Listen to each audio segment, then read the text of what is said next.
नमस्कार। सबको मेरा प्यार भरा आदाब।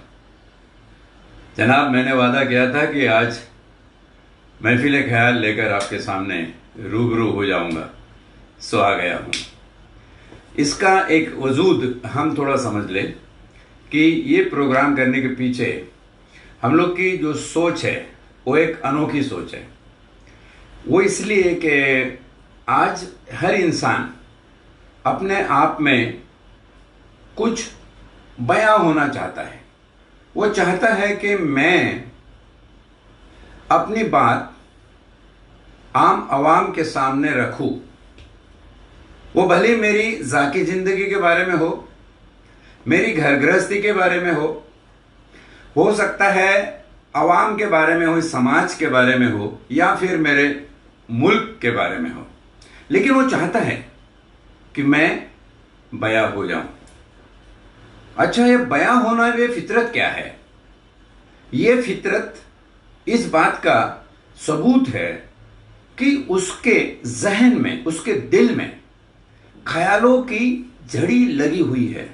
ख्याल आते रहते हैं। अब ये सोचिए कि ये ख्याल दिल में आते क्यों हैं? मेरे फिलोसोफर लोग तो कहते हैं कि इंसान का यहां आना, इस दुनिया में आना, ये भी तो एक ख्याल ही है। कभी कोई सोचा तभी ना हम आए इस दुनिया में। तो हमारे ख्याल के तहत अगर हम इसमें आते हैं, और इस तरह हमारा आना अगर एक ख्याल है, तो हम हमारे ख्यालों को बयां होने से भला कैसे रोके? लेकिन ये ख्याल जो आते हैं, ये कहां से आते हैं? और इंसान जो आता है वो भी कहां से चला आता है और कहां चला जाता है? पता नहीं कितने बड़े बड़े इंसान आए, चल दिए। अब किसी ने यह भी बात कही है कि क्या यहां पे इंसान आता है या उसको कोई ले आता है? अगर ये बहस हुई तो हम ये कहेंगे जनाब कि समय के पास जाकर हमें पूछना पड़ेगा। ये वक्त जो चलता है, कहां से निकलता है कुछ पता नहीं, कहां जाता है ये भी मालूम नहीं, लेकिन ये वक्त चलते रहता है और वक्त के साथ ये इंसानों को ले आता है। कहते हैं कि क्यों गुजरता है समा और गुजर कर जाता किधर है? बड़ा वाजिब सवाल है। देखिए, क्यों गुजरता है समा और गुजर कर जाता किधर है? बरसों गूंजती रहती है खामोशियां, ऐ इंसान तू आता कहां से और जाता किधर है? अब ये बात को देखा जाए कि हमारे पास शेक्सपियर आए, टैगोर चले गए, संत ज्ञानेश्वर आए, तुकाराम चले गए, ब्रष्टान रसेल एक तरफ रहे तो एक तरफ तिलक रहे, एक तरफ कार्ल मार्क्स रहा तो एक तरफ बुद्ध रहा, एक तरफ मैक्स मूलर जैसे बड़े बड़े फिलोसोफर रहे तो यहां डॉक्टर बाबा साहब आंबेडकर रहे। अब ये बताओ कि ये लोग एक समय पे पैदा नहीं हुए, ये लोग एक समय के लिए साथ नहीं चले, लेकिन इनके अपने वजूदी उसूल में जो ख्याल रहा वो कॉमन है। तो क्या हम ये कह सकते हैं? इंशाअल्लाह आपकी इजाजत हो तो मैं कहने की हिम्मत करूं कि इंसान आते जाते नहीं है, वो वक्त है, वो समा है जो आता है, चला जाता है और अपने साथ क्या लाता है? इंसानों का जिस्म खत्म होने वाला नहीं, वो अपने साथ लाता है वो ख्याल जो इंसान खत्म होने के बाद भी जिंदा रहते हैं। और इसीलिए अगर महफिल बनानी है तो मैं समझता हूं ख्यालों की बननी चाहिए। मैं तो उस महफिल के ताक में रहता हूं, कभी तन्हाई में। देखिए कि कभी मुझे लगता है कि एक तरफ शेक्सपियर को रख दूं, एक तरफ दांटे को रख दूं, एक तरफ टैगोर को रख दूं, एक तरफ तुकाराम को रख दूं। ये सारे दुनिया के बड़े बड़े जो कवि हैं, जिन्होंने बड़े बड़ी शायरी, बड़ी बड़ी रचनाओं से नवाजा है इस दुनिया को, उनको रख कर बातें करूं। जावेद अख्तर साहब ने कहा है कि तन्हाई में जो महफिल बनाने का हुनर जानता हो, हाँ, तो भैया उसकी जिंदगी कामयाब है। मैं तन्हा हूं, आप भी मेरी तरह तन्हा हो ना?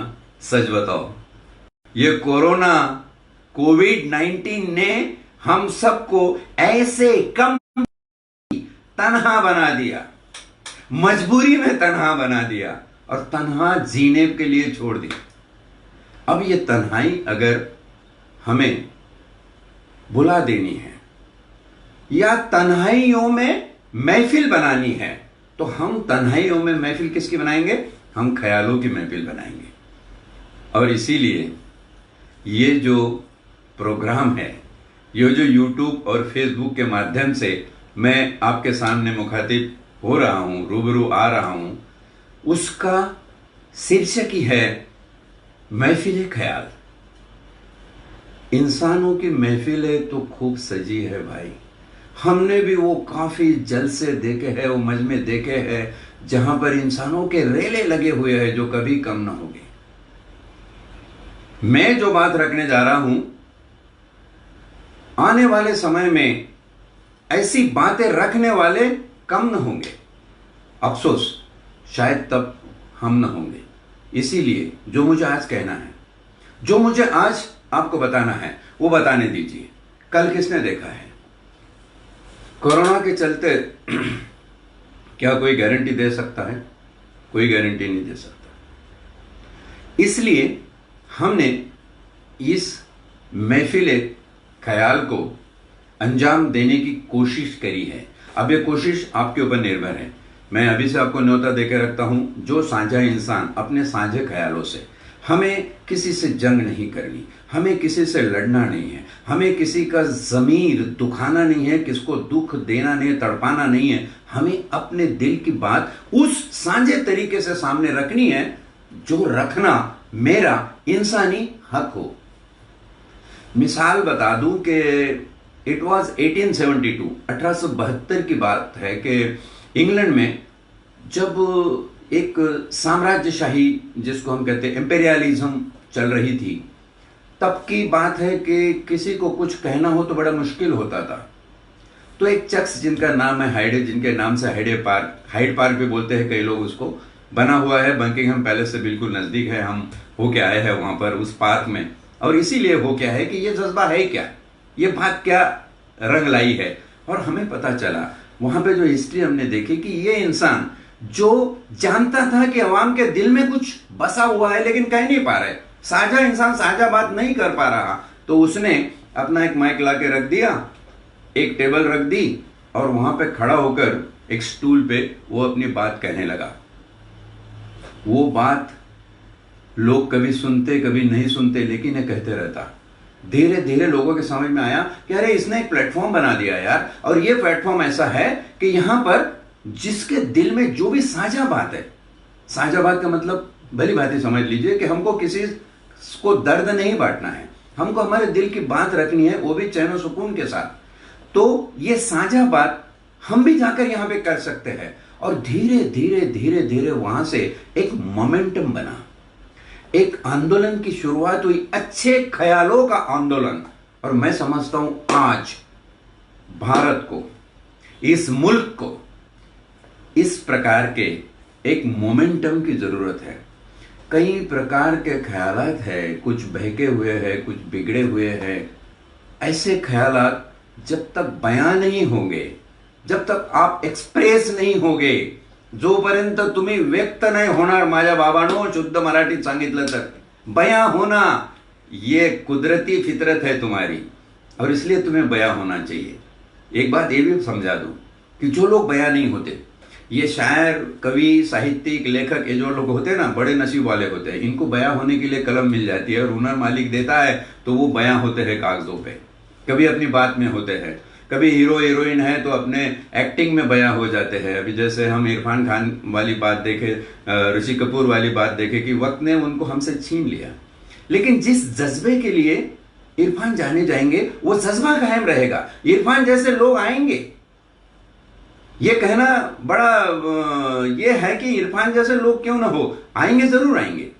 अमिताभ जैसे भी लोग आएंगे, बलराज साहनी जैसे भी लोग आए हैं, लोग आते रहेंगे। जज्बे का इंपॉर्टेंस है, वो किस वजूद के लिए आए और क्या करके गए, एक मिसाल कायम कर दी उन्होंने, और वो अपने आप को बयां कर पाए।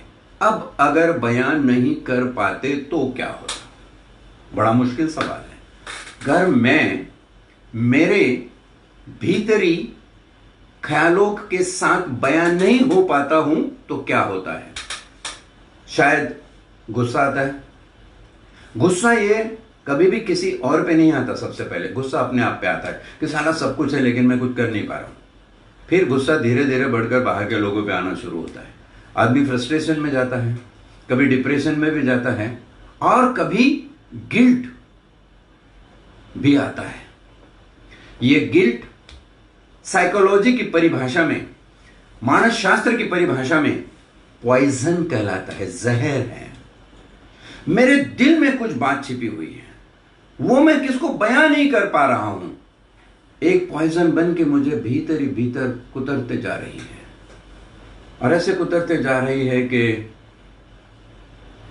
हमें बता दें आपको कि hypertension, blood pressure, diabetes, coronary diseases, heart diseases और कैंसर, इनके वायरस नहीं है। ये हमारे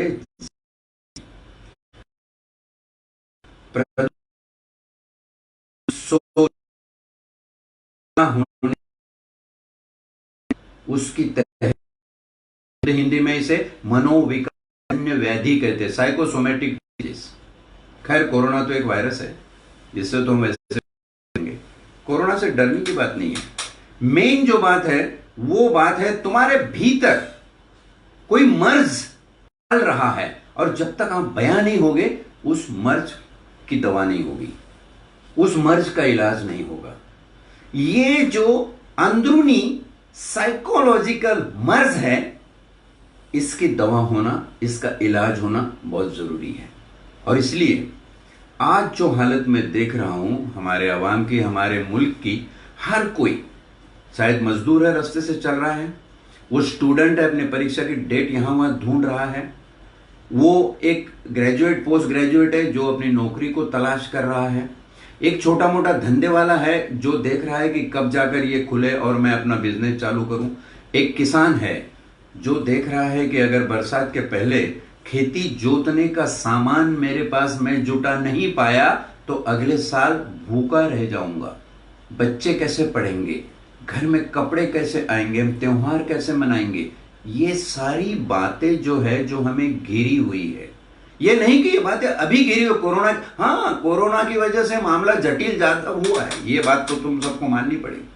जो अपनी जमीर में सच्चाई रखता हो इसको ये माननी पड़ेगी कि बद तो पहले से था, कोरोना के बाद में बदतर हो गया है, बद से बदतर की तरफ चले जा रहे हैं। फिर भी ऐसे लोगों के, हर तबके के लोगों के दिल में कुछ तो ऐसा चल रहा है जो बयां होना चाहता है, लेकिन उसको बयां होने के लिए एक जगह नहीं मिल रही, उसको सच्चाई कर बयां। बड़े बड़े तुर्रम खां, बड़े बड़े तीसमार खां को माहौल और इंसान को देखकर अपनी जुबान को बदलते हुए देखा है। बड़ा दर्द होता है कभी कभी, अरे तेरी फितरत तो ये नहीं है यार, तो क्यों ऐसी झूठी गलत बात कर रहा है। लेकिन वो शायद मौका परस्ती के तहत इस बात को जानता है कि अगर ये बात मैं न करूं तो शायद मेरा काम तमाम हो जाए। डर भी है, ये गिल्ट के साथ में एक डर भी लोगों के दिलों में बैठा हुआ है। ये डर भी तुम्हें भीतर से खाए जा रहा है, कहीं ना कहीं एक दर्द जो भीतर महसूस हो रहा है और कहीं बताने की उम्मीद नहीं है, तब जाकर एक प्लेटफॉर्म हो। अभी ये पूरी टेक्नोलॉजी की दुनिया है, तो प्लेटफॉर्म के लिए क्यों ना हम फेसबुक, यूट्यूब, व्हाट्सएप, ये सारी सोशल मीडिया को चुने। अब देखो कि मैं घर में तनहा बैठा हूं, लेकिन कसम खुदा की रोज मैं ऐसे ऐसे ख्यालों की महफिल सजाता हूं कि मेरी तन्हाई भाग जाती है। मैं चाहता हूं कि ये ख्याल आप लोगों के साथ बांटूं, और इसलिए मैंने इस वेंचर को लेकर आपके सामने आया हूं, महफिल ख्याल। हम मिला रहेंगे, मिलते रहेंगे, बाकी लोगों को भी मिलाएंगे जिनको ये बात पसंद आ रही हो मेरी, और जो चाहते हो कि इस प्लेटफॉर्म पे आके अपने दिल की बात करें, वो इस साइट पर दिए हुए ईमेल जो मेरा निजी पर, उसके ऊपर कांटेक्ट कर सकते हो।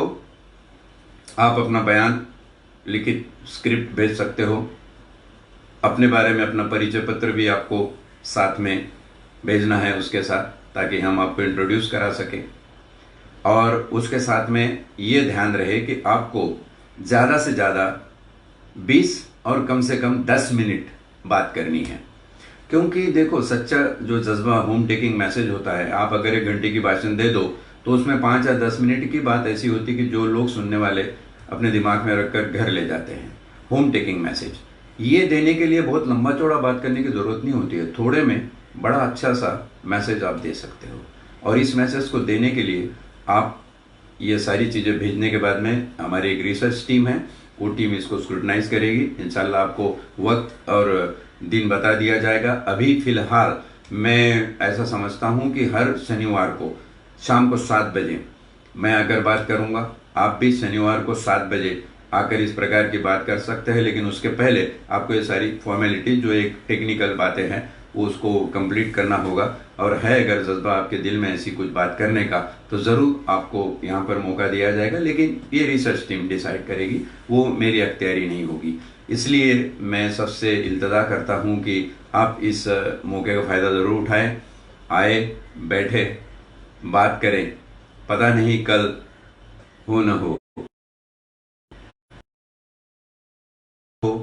या फिर तुम न हो, लेकिन ये कायनात रहेगी, ये समय रहेगा, ये ख्यालों को इंसानों में डालकर लाता रहेगा, उनको ले जाता भी रहेगा, लेकिन ये आता रहेगा। कहाँ से आएगा हमें कुछ नहीं पता, हमें कुछ नहीं मालूम। कहाँ जाएगा वो तो बिल्कुल ही नहीं मालूम। क्या कोई बता सकता है कि ये गुजरा हुआ समय कहाँ चला गया? और जो गुजर कर चला गया वो आया कहां से? कोई नहीं बता सकता। कायनात की बातें कायनात पे छोड़ दे। ये कॉस्मिक यूनिवर्स में कुछ मकसद से यहां लाया है, उस मकसद को बतौर इंसान एक वजूद दे दे।